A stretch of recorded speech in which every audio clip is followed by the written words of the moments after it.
para poder avanzar en distintos temas que tiene a cargo el Estado, ¿no? Y algunos que parecen particularmente complejos.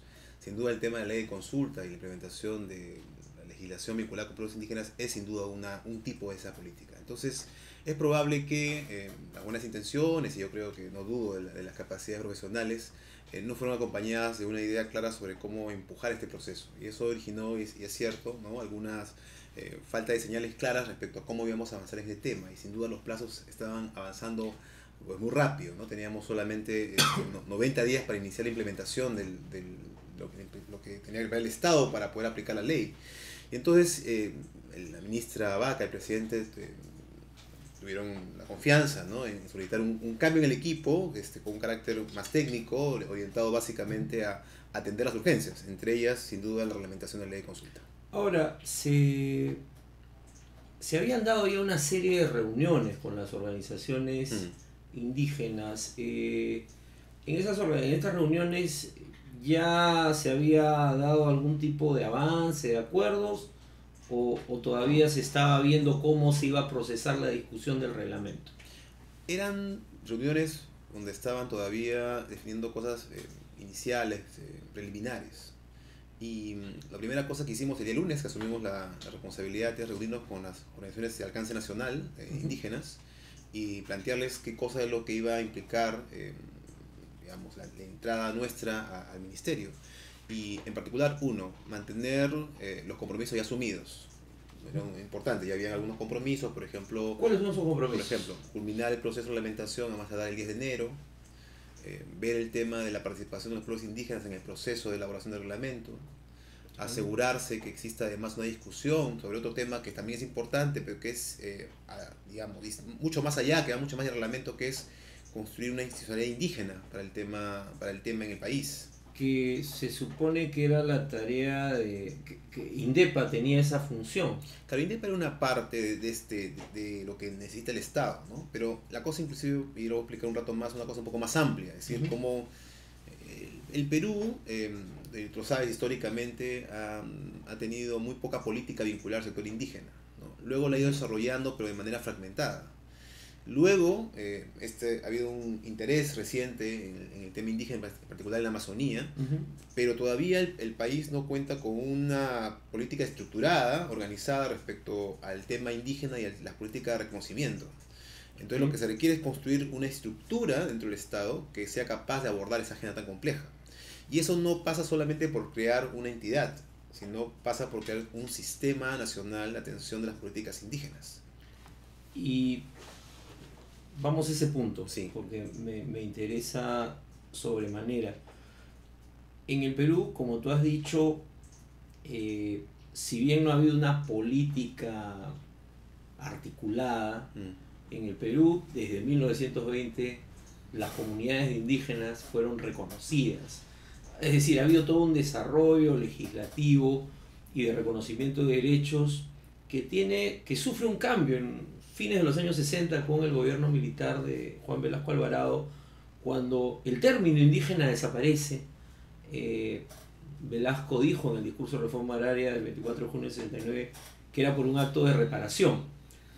Y el término efectivamente desaparece hasta el año 2002, me parece, que se da una ley en la que vuelve a aparecer el término pueblo indígena, que tiene que ver con los recursos, me parece, y también se habla de pueblos originarios en la reforma constitucional de la descentralización. Pero durante, que fueron pues casi 20 años, el término indígena no existió. Sin embargo, la población indígena estaba ahí. ¿A eso te refieres con este problema de eso es parte del tema? Eso tiene que ver con el tema de la identificación de los pueblos indígenas, para empezar, ¿no? El regreso del término indígena y pueblo indígena tiene una causa internacional. Es la firma en el año 89 del convenio 169 de la OIT y luego su ratificación por el Perú en el año 93. Digamos, es parte de ese proceso por el cual regresa el concepto de pueblo indígena. Porque efectivamente había una visión, inclusive, de que era una palabra peyorativa. Así es. Por eso es que se decía que era una reivindicación el eliminar esa palabra y hablar más bien de indio, inclusive. Una expresión de racismo estatal. Exacto. ¿No? Pero hoy, a raíz de este discurso que tiene, como digo, un correlato internacional, entonces se está reivindicando el concepto de indígena, ¿no? Claro, ahora se reivindica el concepto, como tú bien dices, con el 169 se abre un nuevo ciclo, la ley de consulta es un hito en ese sentido, pero hay toda una legislación vinculada a pueblos indígenas, pero con otras denominaciones. Es cierto. ¿Cómo se va a armonizar esto? Ese es ¿No? un tema central, porque eso tiene que ver también con las preocupaciones de quiénes son pueblos indígenas y quiénes no. Así es, así es. Lo que hay que entender es que las organizaciones que han servido de base para la vida de los pueblos indígenas son no organizaciones estructuradas por ellos mismos, sino son formas que el Estado ha ido creando para permitirles a ellos formas de obtener tierras, de obtener derechos colectivos, etc. O son los nombres que el Estado le dio. Y son exactamente los nombres que el Estado le dio: comunidad campesina y comunidad nativa. Ahora, los pueblos indígenas, en estricto sensu, son algo más amplio que estas estructuras. Involucran población que puede, por ejemplo, vivir en muchas comunidades, población que puede no estar articulada en comunidades, y por lo tanto hay que ir cambiando paulatinamente, mudando hacia esa forma de entender el tema indígena a la figura de pueblos. Pero en ese interín se requieren tomar decisiones, o sea, en ese interín se requiere ir aclarando las cosas. Es claro que que gran parte de la población que vive en las comunidades nativas y campesinas son pueblos indígenas, ¿no? Falta un proceso, digamos, de convertir eso en decisiones públicas. Claro. Pero es evidente que eso es así. Ahora, eso hay que hacerlo bajo criterios ordenados, reglas claras y un proceso de diálogo permanente para ir construyendo ese proceso. Ahora, ese es en el mundo ideal. Sí, en el mundo del día a día, en el mundo real, hay que tomar tienes decisiones, implementar exacto. una política ya, porque la ley, la consulta ya entra en vigencia. Es cierto. ¿Cómo vas a armonizar eso? Cada una de las decisiones, recuerda que cada una de las decisiones que se van a tomar por ejemplo en consulta corresponde a cada ente al Estado. Tiene que decidir qué medida consulta y a quiénes consulta. Entonces ahí tiene que haber un esfuerzo del Ministerio de Interculturalidad de dar información para que ese proceso se lleve de buena manera. No para crear un procedimiento nuevo, no para crear un proceso burocrático, complejo, pero sí dar información. La ley de consulta habla de un banco de datos de pueblos indígenas y organizaciones indígenas. Sí, sí. Entonces, ese base de datos puede ser un primer instrumento. Ahora, algunos se preocupan, y lo he escuchado, de que esa base de datos sería un nuevo registro y entonces que tendrían que empadronarse, porque he escuchado ese comentario. No es así porque, para empezar, no se llama registro, fue inclusive el nombre escogido profesamente para evitar usar la palabra registro, porque el registro tiene una connotación de que si no estás ahí no existes. Así es, claro. Y eso tampoco en la legislación internacional no dicen eso, dicen que los pueblos existen por ser tales, inclusive más allá que el Estado los reconozca o no. O sea, el pueblo tiene una existencia más allá de la formalidad. Pero la base de datos puede ayudar a aclarar las autoridades de con quiénes debe interactuar en el momento del proceso de consulta. Ahora, la otra cuestión es que es un proceso que requiere también dos sistemas, digamos. Uno, por el cual el Estado establece, a partir de la información que tiene, la información que va a estar en esa base de datos. Y dos, permitir que si alguien tiene información que dice hay un pueblo indígena que no está siendo incluido en esta base de datos, pero que debe entrar, también un mecanismo de parte que solicite la incorporación en la base de datos. Es una tarea compleja porque tienes por un lado padrón de comunidades campesinas, padrón de comunidades nativas, todo lo que es la información referida a las lenguas, que no necesariamente está armonizada. O sea, esa es una parte del trabajo que es muy complejo. Así es. Pero además, revisando el reglamento, una de las tareas del viceministerio en relación a este tema va a tener que ser, van a tener que formar o acompañar los procesos. O sea, sobre todo al inicio uno ve muchas tareas y bueno, el Ministerio de Cultura además es un ministerio nuevo. ¿Cómo ves este segundo componente, ¿no? Y alguna cosa es montar este sistema de información que permite identificar rápidamente ya, acá hay que consultar. Pero ustedes no son los que van a hacer la consulta. Así es. O sea, vamos a hacer consulta de las políticas que nosotros hagamos. De las que corresponden al viceministerio. Pero el resto le corresponde a los demás entidades del Estado. Y donde no hay una práctica, ni un conocimiento, ni una visión intercultural de lo que es la gestión pública. Entonces, tienes casi una tarea de evangelización. Ahí viene las habilidades de gestión pública. Una de las cosas que hemos aprendido, práctica personal, pero también de la experiencia de otros colegas en otros países, en temas particularmente lo que he escuchado respecto al tema indígena, ¿no? Es que en todos lados es un proceso que no se puede intentar hacer todo al mismo tiempo. Eso es muy difícil, inclusive los estados con capacidades no se han atrevido a una cosa tan compleja, Audaz, ¿no? tan audaz, pero sí han seguido un principio, que es escuchar a los pueblos indígenas, sentarse a la mesa con ellos, explicarles las condiciones de partida y a partir de ahí priorizar. O sea, ¿qué es lo más importante? ¿Dónde vamos a aplicar inicialmente los recursos escasos del Estado? ¿Dónde hay que poner más atención y empezar por ahí? Y además ir generando las experiencias y las capacidades de manera paulatina, de tal manera que poco a poco se vaya avanzando en otros sectores del Estado. Pero eso tiene que ser conversado, discutido con los propios pueblos indígenas. Claro, y ahí la pregunta es, ¿con quiénes? Porque claro, cuando hablamos de pueblos indígenas, de nuevo, estamos hablando en abstracto, pero ¿con quiénes es con quien tiene que conversar? Porque obviamente no es que vas a hacer una encuesta nacional, ¿no es cierto? Sino que hay organizaciones, unas más representativas que otras. ¿Quiénes son los interlocutores claves, a tu entender? Nosotros hemos hablado de organizaciones indígenas de alcance nacional, es decir, organizaciones que por diversas razones en algunos casos han tenido un esfuerzo ya de muchos años, orientados a organizar grupos que se entiende están cerca de los pueblos indígenas y que por lo tanto pueden ser un interlocutor de partida. Estamos hablando de AIDC, CONAP. Lo que ahora están unidos a través de esto que se llama Pacto de Unidad y CONAP. Son 6 organizaciones. Sin duda hay muchas más organizaciones de nivel regional, local, ¿no? Pero si vamos a discutir el primer piso de mi política nacional, entonces requerimos interlocutores nacionales. Ese es un principio básico. Lo otro es que es cierto, o sea, no es una solución perfecta, no es una solución ideal, digamos, porque si hubiéramos ya una organización indígena fuerte, bien organizada, claramente definida, tendríamos un interlocutor mucho más claro, ¿okay? Pero eso es lo que existe. Entonces, los estados que han empezado esto han dicho, bueno, ¿quiénes son los que pueden ser interlocutores? Porque necesitamos un interlocutor, no podemos hacer este proceso en el aire. Claro. Y tampoco es inviable intentar hacer pues una cosa entre las 6.000 comunidades campesinas y las 1.500 nativas, claro. Eso no es viable. Entonces, hay que ver estos mecanismos.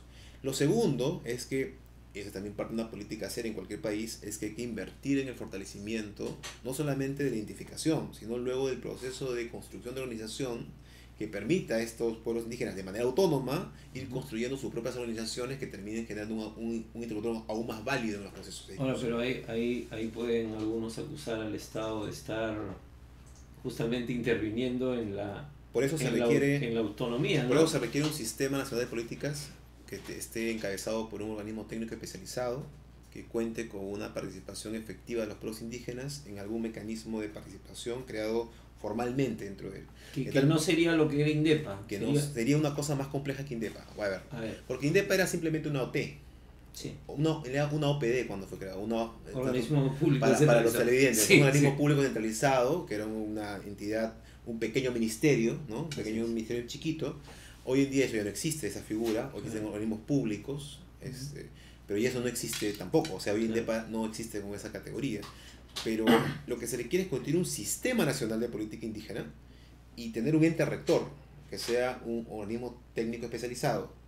Y ese organismo técnico tenga como función central la rectoría de las políticas indígenas que se desarrollan en todo el Estado. Y para que eso funcione, esa entidad tiene que construir una política explícita, que implica objetivos bien definidos, metas bien definidas, indicadores de las políticas y un mecanismo de evaluación. Claro, porque estaba pensando en relación a lo que han sido las políticas públicas en el tema indígena en el Perú. Digamos, durante largos años era básicamente asimilar, integrar, ¿no? Luego fue cambiando, en las constituciones hay todo un desarrollo, preservar la identidad, ¿no? Entonces, ¿cuáles serían, eso se va a tener que consultar también, pero ¿cuáles serían a tu juicio, o qué es lo que tú quisieras plantear, digamos, como los ejes fundamentales de esa política indígena, de esa nueva política nacional? Creo que dos de los temas críticos son tierras es un tema crucial, porque gran parte de la protección de derechos colectivos giran alrededor de una debida protección de las tierras. Ahora, cuando hablo de tierras, no me refiero solamente a la tierra en propiedad, también hay otras figuras en el derecho que se permiten, como por ejemplo la cesión en uso de los bosques naturales, o la ocupación ancestral o en posesión de ciertos espacios que no están en propiedad, pero que hay un uso que debe ser reconocido, ¿no? Entonces, es el primer tema. Esa política es clave, porque yo diría que es casi como el inicio de una política clásica de derechos, que empieza por reconocer el derecho a decidir lo que cada persona, en este caso cada colectivo, quiere hacer con su vida, con su destino, y tierras. Bueno, y contribuir a la seguridad jurídica esos a la comunidad. Esos dos derechos son claves para que esto empiece a funcionar. Ahora, esa política de tierras, hoy en día inclusive está como fragmentada. Tenemos COFOPRI por un lado, tenemos Ministerio de Agricultura por el otro lado, gobiernos regionales por otro lado. Entonces, una de las primeras cosas que hay que hacer es empezar a trabajar con los sectores, a ir ajustando estas políticas y estableciendo marcos ordenados para ese tema. Lo segundo es, el segundo elemento clave, es el tema de lo que se ha llamado la agenda histórica de los pueblos indígenas, que tiene que ver con la ausencia de políticas para atender cosas tan elementales como educación, salud e infraestructura. Que son elementos claves que justicia está en tu... Hay un elemento más complejo que tiene que ver con los asuntos vinculados con ciudadanía y justicia, que es un tema que tiene otras características. Porque en el tema de ciudadanía y justicia, el tema de ciudadanía tiene que ver con si va a haber algún mecanismo especial de representación de los pueblos indígenas dentro del sistema democrático. Es una discusión que yo no tengo todavía ninguna idea formada, pero es que es un punto clave de la agenda, ¿no? Recuerda la cuota indígena en el gobierno regionales y municipalidades. Y luego tenemos el tema de la justicia comunitaria, que también implica un reconocimiento de una autonomía, un espacio dentro de la justicia autónomo para ciertas decisiones. Y que en la Constitución del 93 ya había un primer nivel de reconocimiento. Así es, ¿no? Está reconocido. O sea, ambos casos, porque no estoy hablando de cosas que no están ya claro, los dos que señala uno están en la primera en el 2000, la reforma del 2002, sí, y la otra en el 93. ¿No? Entonces, digamos, son temas cada uno que son agendas muy complejas. Entonces, ahí viene el tema. INDEPA, o lo que existía, no podría resolver todos esos temas por sí solo, porque son decisiones que no corresponden solamente a esa entidad. La justicia requiere conversar con el Poder Judicial, con el Ministerio Público. En el caso del tema ciudadano, es la Nacional de Elecciones, implica posiblemente reformas institucionales. En el caso de la educación es el Ministerio de Educación, Salud, o sea, son distintas entidades públicas, cada quien con una complejidad a su vez, y por lo tanto no es que el tema indígena se resuelva como creando una entidad, sino se resuelve creando un sistema, y eso es un tema que hay que avanzar, construir poco a poco ese sistema y hacerlo junto con los pueblos indígenas, con las organizaciones representativas de los pueblos indígenas. Esto va a ser un ministerio, no un viceministerio, sino casi un ministerio más. Esa es la impresión que me da. Mi impresión es que vas desarrollando. O sea, yo entiendo que la complejidad... Pero es lo que necesita el país. Es lo que necesita el país. O sea, el país necesita una política indígena seria. Si hemos salido de esta situación en la cual los de Bagua y otras claro, cosas que han ocurrido, y hemos decidido apostar por una política indígena seria, eso implica tomarnos en serio la reforma del Estado en esta sección de las políticas. Es una parte de la reforma del Estado. Es una parte, no es todo, evidentemente. Claro. Es una parte de la reforma del Estado y tiene que ser pensada así. Cosa que nunca se ha hecho. Cosa que nunca se ha hecho. Lo máximo que hemos llegado a políticas fragmentadas, ¿no? O a una política de reivindicación de derechos, pero que no ha sido acompañada del diseño del Estado para hacer que eso se vuelva concreto. Es decir, no basta decir hay un derecho a la educación intercultural bilingüe. No, eso no es lo que resuelve el tema. Lo que tienes que resolver es, ¿cuál es el presupuesto para ese tema? ¿Cuáles son los indicadores de educación intercultural? ¿Cómo se van a financiar los profesores del tema? ¿Cuántos profesores van a ingresar a las universidades, a los centros de formación profesional de profesores?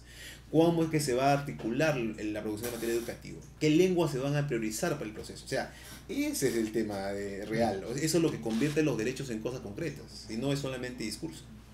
Si no, no habría inclusión, digamos, en la lógica de lo que es una línea fundamental de este gobierno. Yo lo diría que sin educación intercultural bilingüe no se dan las mismas oportunidades a todos. Y como ha dicho la ministra Trevelli, el centro de la política de inclusión es dar igualdad de oportunidades a todos. Lograr que existan para cualquier niño o niña que nace en este Perú condiciones más o menos similares de oportunidades en el desarrollo de su vida. Si logramos eso, sería sin duda un éxito.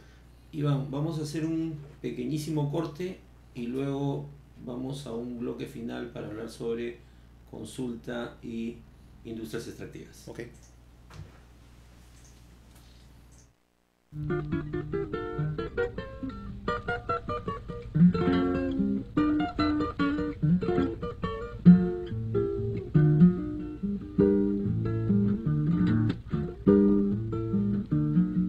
En las arenas bailan los remolinos, el sol juega en el brillo del pedregal, y prendido a la magia de los caminos, el arriero va, el arriero va.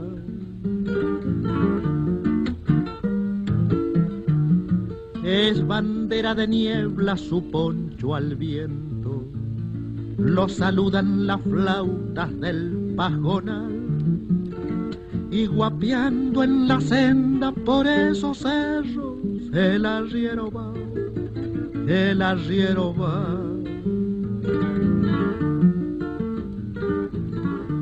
Las penas y las vaquitas se van por la misma senda, las penas y las vaquitas se van por la misma senda. El arriero con el viceministro de Interculturalidad, Iván La Negra.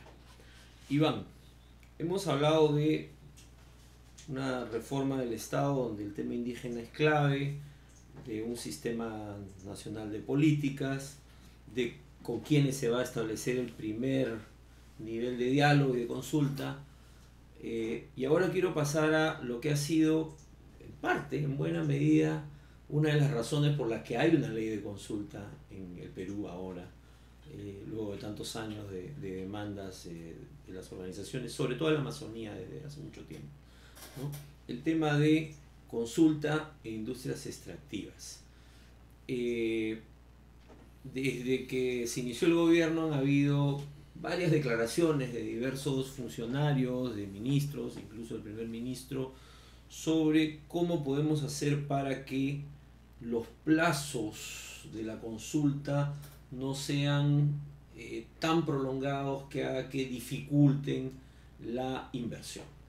Los grandes proyectos que están dentro de la agenda del gobierno, porque el gobierno requiere de esos recursos para desarrollar las políticas que ha planteado, ¿no? Ese es el esquema, ¿no?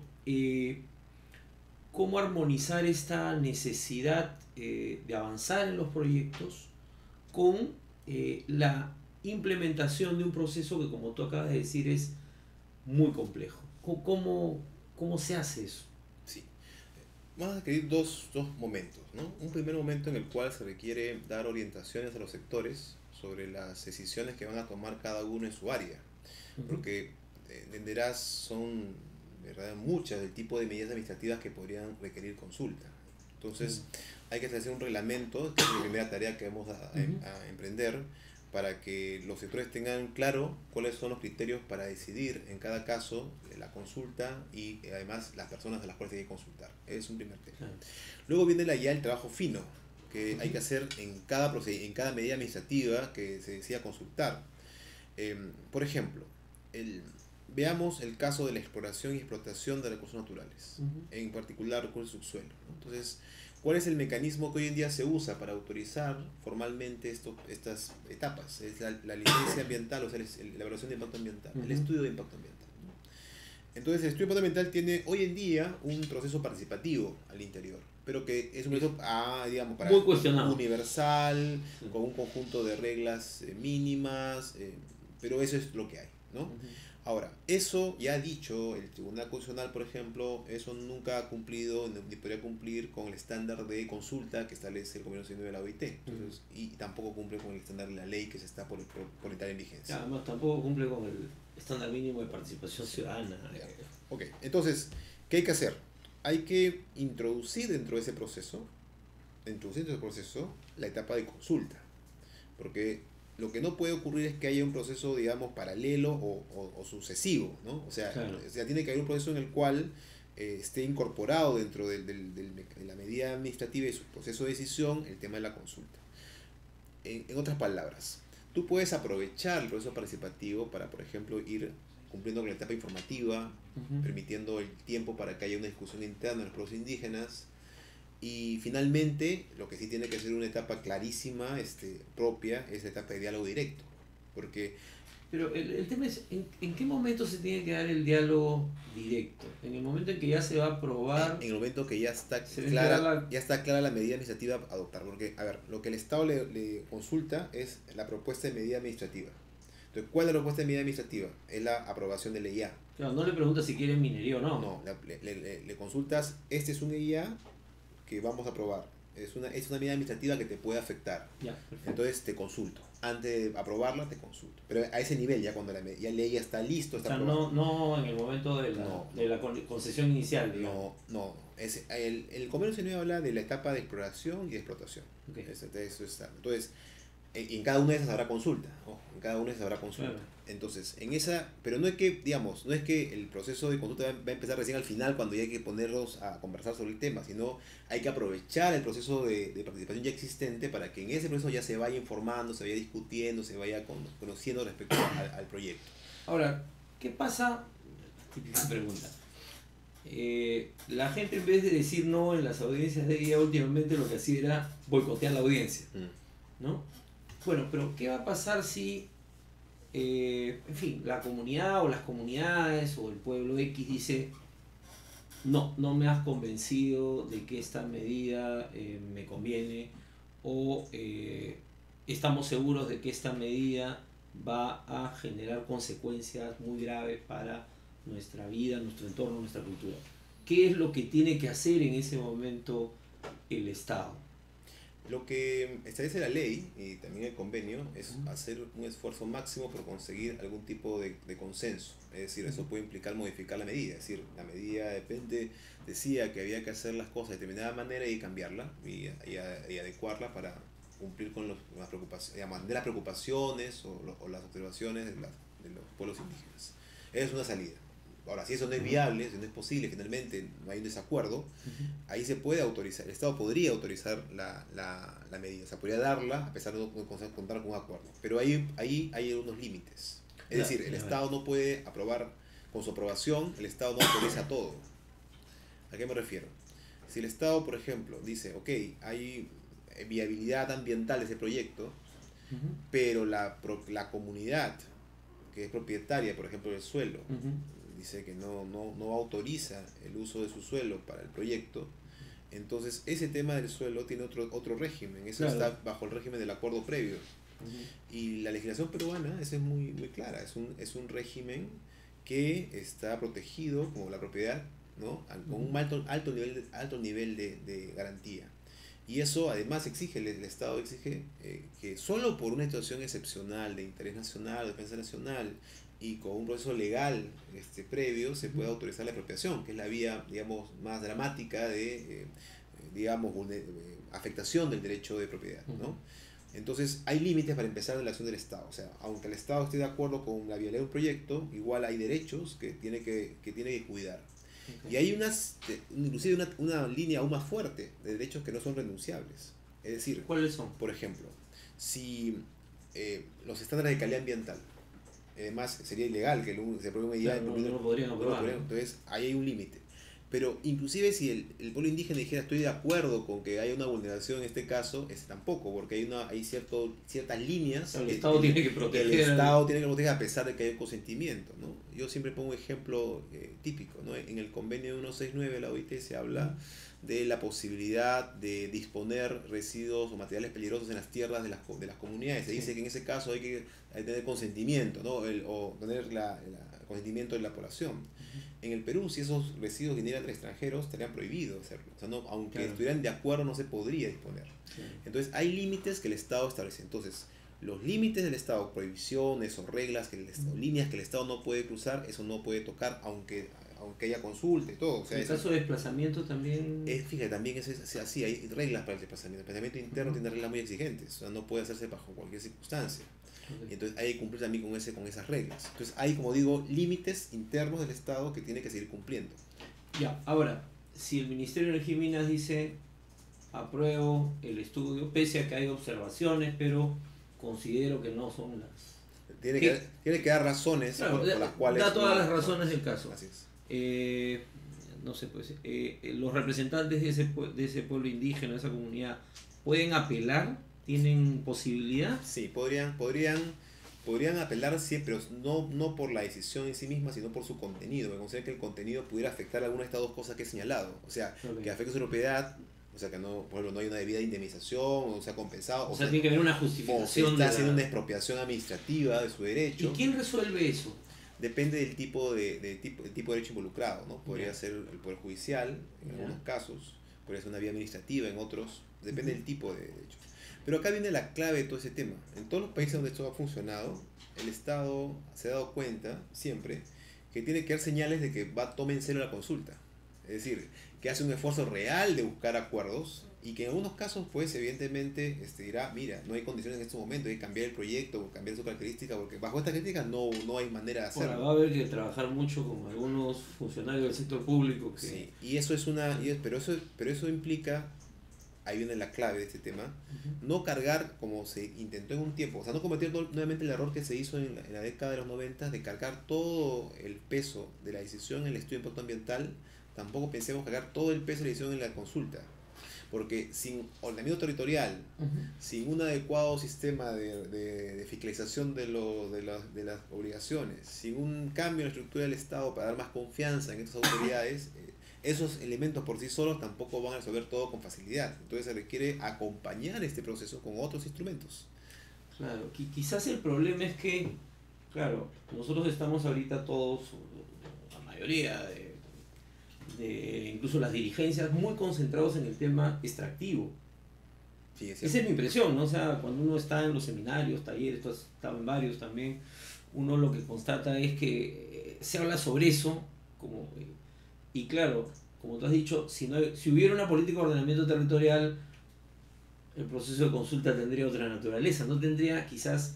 A mí lo que me preocupa es la carga que va a tener en este momento, y yo pienso, pues, si el primer proceso de consulta se bloquea, ahí el viceministro de Interculturalidad va a estar en problemas porque va a tener que hacer mucho esfuerzo. Creo que ¿no? el presidente dio algunos mensajes importantes, ¿no? Señaló que hay que tomar ese tema con seriedad. O sea, acá tiene que haber un compromiso de buena fe de todas las partes. Es decir, los pueblos indígenas y el Estado. O sea, ambos tenemos que estar de acuerdo en que queremos que esta política pública funcione, tiene que haber un compromiso de todos. Y el sector privado, porque el sector privado va a estar... Es un poco, actor... un ¿no? poco dando información para el proceso, pero no es, de acuerdo con la ley ni con el convenio, el actor que directamente negocia. El negocio es el Estado con los pueblos indígenas, ¿no? Ellos son los actores del diálogo. Le va a costar mucho a las empresas. Las entender eso. empresas tienen que entender que son los que proveen la información para ese proceso, pero no son las que discuten. Pero creo que también esto responde a también pedidos del propio sector privado. El sector privado se ha señalado mucho tiempo que a veces se siente como un Estado que está muy atrás, ¿no? Ujú. Bueno, ahora el Estado está adelante. Sí, o sea, claro, vamos claro. ahora, eso es una obligación para colocar al Estado delante en muchos temas. Se tendrá que ir trabajando también eso.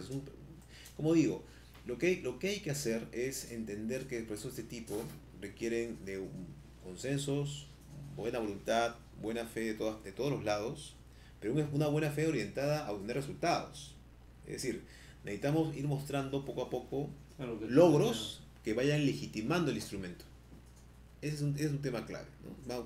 Como el instrumento vaya siendo utilizado y se vaya viendo que, oye, funciona, el Estado de verdad está sinceramente interesado en lograr acuerdos, entonces los pueblos indígenas también van a empoderarse del instrumento y decir, ok, es una herramienta que el Estado tome en Claro. serio, vamos a utilizarla. Se legitima la Se consulta. legitima la consulta. Entonces, esa es la clave. O sea, ahora, para hacer eso bien, hay que ir con mucho orden, para tampoco generar expectativas exageradas respecto a lo que la consulta va a hacer. Porque si empiezo a decir que Acueducta va a resolver todos los temas o que va a atender todos el conjunto de preocupaciones de golpe, vamos a generar tal nivel de expectativas que la población finalmente al final va a verse frustrada igual, porque no importa lo que hagamos, igual no vamos a poder atender todo al mismo tiempo. Bueno, yo creo que también van a requerir un curso los congresistas, porque en el debate en el Congreso ellos pusieron mucho énfasis en que era una suerte de panacea la consulta. Iván, muchas gracias por tu presencia. Sé que estás con mucho trabajo justamente en este momento de instalación. Espero que la consulta se convierta en eso que la gente, por lo cual la gente ha luchado tanto, ¿no? O sea, acá en el Perú hemos tenido muchos muertos, ¿no? Muertos y heridos por esta pelea que iniciaron las organizaciones amazónicas, además hay que decirlo, de hace muchos años, y que bueno, ahora el reto es que el Estado esté a la altura de las circunstancias. Creo que la ministra Susana Vaca tiene un compromiso claro con ese tema. Creo que ahora cuenta con el apoyo técnico de un equipo que va a ayudar a que esto se haga de una buena manera. Y como digo, es un esfuerzo que va a involucrar a todos. Y si todos empujan este esfuerzo, sin duda pondremos más posibilidades de resultados buenos. Muchas gracias, Iván. Gracias, Javier. Vamos a hacer un brevísimo corte y regresamos con la parte final de El Arriero.